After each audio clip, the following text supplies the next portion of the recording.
Atrof muhitni asrash va yashil iqtisodiyot yilidagi ustuvor vazifalarga e'tiborni kuchaytirish va ularning ijrosini ta'minlash doirasida qulay shahar muhitini shakllantirish strategiyasini muhokama qilish va iqtisodiy barqarorlik asoslarini ta'minlash maqsadida qulay shahar muhiti iqtisodiy barqarorlik poydevori mavzusida 2-chi Toshkent Urban forumi bo'lib o'tdi.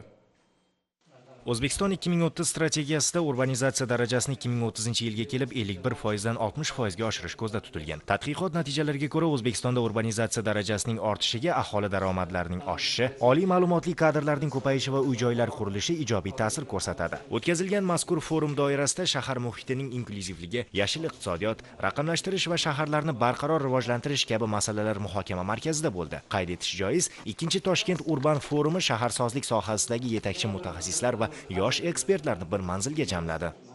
Bo'lib o'tgan forumda shaharlarni aholi uchun yashash qulayligini oshirish, ularda zamonaviy arxitektura yechimlarini joriy etish, yashil iqtisodiyot tamoyillarini yo'lga qo'yish, energiya tejamkor texnologiyalardan foydalanish masalalariga urg'u berildi hamda bu masalalar bo'yicha soha mutaxassislari o'zaro fikr almashdi va kelajakda amalga oshirilayotgan rejalar hamda qilinishi kerak bo'lgan ishlar muhokama qilindi va bu yuzasidan o'sha sohadagi mutaxassislarning hamkorlik o'rnatish bo'yicha kelishuvlar amalga oshirildi.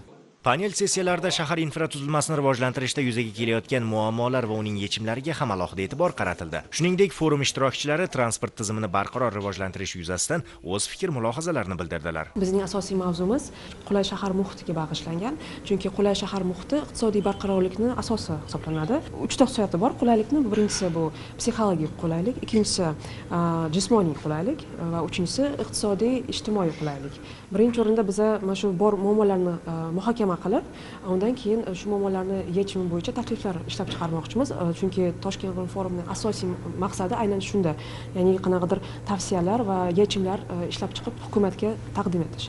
Muxtasar aytganda 2-chi Toshkent Urban forumi transport infratuzilmasini yaxshilash, ekologik ifloslanishni kamaytirish va iqlim o'zgarishi oqibatlarini yumshatish, aholini sifatli va arzon uy-joy bilan ta'minlash kabi shahar rivojlanishining asosiy yo'nalishlari bo'yicha tavsiyalar ishlab chiqish uchun muhim platforma bo'lib xizmat qildi. Shahzod Sultonov, Bobur Dadaboyev, Poytaxt.